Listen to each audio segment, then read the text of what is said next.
Hello दोस्तों, मैं कैसर मलिक आप लोगों के साथ serving engineering and designing information platform से। दोस्तों, आज की हमारी वीडियो का टॉपिक है व्हाट इज गुनिया एंड हाउ टू चेक गुनिया।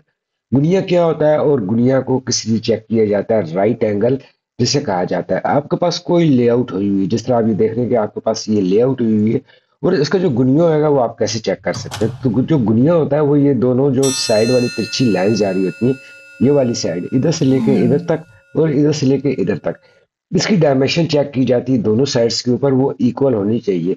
जो अगर आपकी डायमेंशन इक्वल है तो उसका मतलब है कि आपका जो ये लेआउट हुआ है ये बिल्कुल परफेक्ट है। ओके, तो हम इसके मुतालिक बात करेंगे कि ये जो राइट एंगल और या गुनिया की जो डायमेंशन होती है वो आप कैसे कैलकुलेट कर सकते हैं और उसको आप कैसे चेक कर सकते हैं।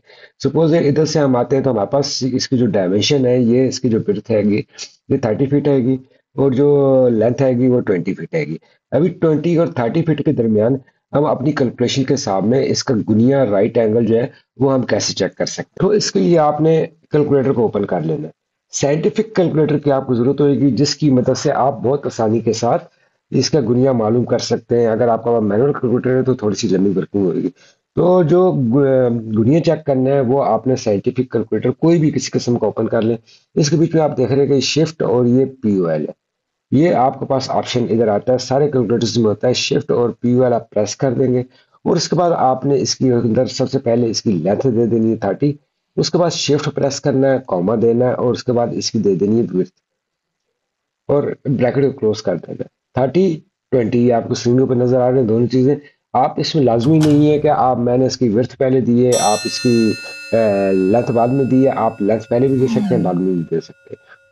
उसके बाद आप इक्वल टू करेंगे तो ये आपके सामने आर आ जाएगा। जो आ रहेगा ये आपका 36.0555।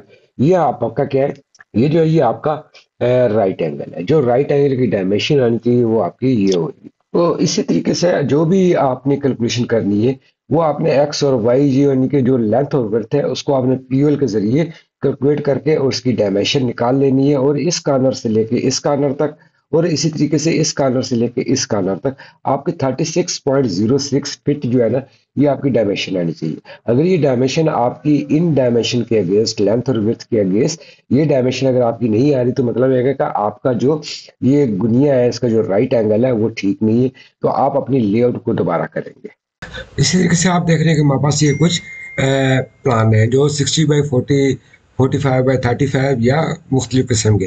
तो इनको ऊपर हम इधर से ऑटो कैड के ऊपर इसका हम गुनिया भी चेक करेंगे और साथ कैलकुलेटर के ऊपर से भी इसको क्रॉस चेक करेंगे कि इनके जो गुनिये हैं वो उसका इधर हमारे पास ऑटो कैड के ऊपर क्या आ रहे हैं और उधर प्लान के ऊपर जो कैलकुलेटर है उसके ऊपर क्या आ रहे हैं। तो अभी आप देख रहे हैं कि इधर हमारे पास जो 60/40 का गुनिया आ रहा है वो 72.11 दोनों साइड से आ रहा है। तो आपने इधर से कैलकुलेटर को ओपन कर लेना है और इसके अंदर शिफ्ट और पी ओ एल प्लस के निशान के ऊपर रहेगा, इसको प्रेस कर दें। उसके बाद आपने इधर से 60 और इधर से आपने 40 कॉमा लगाना है। पहले 60 कॉमा लगाना है, फिर 40 ब्रैकेट को क्लोज कर देना है। इज इक्वल टू करेंगे। इज इक्वल टू करेंगे तो आप देखेंगे हमारे पास जो गुनिया आ रहा है वो 72.11 आ रहा है। जो हमारे पास कैलकुलेटर को भी वही आया और इधर हमारे पास जो ऑटो कैड के अंदर हमने चेक किया वो भी वही आया। उसके बाद ये हमारे पास सेकंड नंबर वाला प्लांट जिसमें 45x35 हमारी डायमेंशन है। तो कैलकुलेटर को आप ओपन कर लें, शिफ्ट पी प्रेस करें, 35, 45 कर दें। इज इक्वल टू करेंगे तो ये आपके सामने इधर डायमेंशन आ गई है हमारे पास। तो इधर से हम ऑटो कैड के ऊपर डायमेंशन को चेक करते हैं और इसको हम क्रॉस चेक करते हैं। तो आप देख रहे हैं कि हमारी 57.009 सेम टू सेम डायमेंशन हमारे पास इधर कैलकुलेटर के ऊपर आ रही है। इधर आपने देखा था कि हमने इधर 35 पहले दे दिया था, 45 बाद में दिया था। आप दोनों चीज़ों में से कैलकुलेटर के ऊपर किसी भी चीज़ को पहले दे सकते हैं और उसका गुनिया आप राइट एंगल कैलकुलेट कर सकते हैं। इसी तरह आपको ये देख रहे हैं कि आपके पास एल टाइप का प्लॉट है तो इसका भी आप डायमेंशन चेक कर सकते हैं। इसका भी गुनिया आप इसी तरीके से लाइन लेते हुए इधर से लेके इस तरफ का गुनिया आप चेक कर सकते हैं और इधर से सेम टू सेम इसी तरीके से इस कॉर्नर से लेके इस कॉर्नर तक का गुनिया भी आप चेक कर सकते हैं। दोनों साइडों में से कोई भी डायमेंशन आप देंगे तो वो दे सकते हैं। तो आप कैलकुलेटर को इधर से ओपन कर लें, शिफ्ट पी करें और इसी तरीके से 25 कॉमा लगा दें, उसके बाद और 50 लगा दें। इक्वल टू कर लें और इक्वल टू करेंगे तो ये आपके पास जो डायमेंशन आ रही है इसको हम इधर से क्रॉस चेक करते हैं। तो आप देख रहे हैं ये 55.902 की आ रही है। तो आप इसी तरीके से जब ये वाली कैलकुलेशन करेंगे तो आपने ये डायमेंशन देनी है, और ये वाला आप गुनिया जब कैलकुलेट करेंगे सेकंड नंबर वाला, इसका कलर मैं इसे चेंज कर देता हूँ, तो जो चेंज करेंगे तो 35 × 35 है।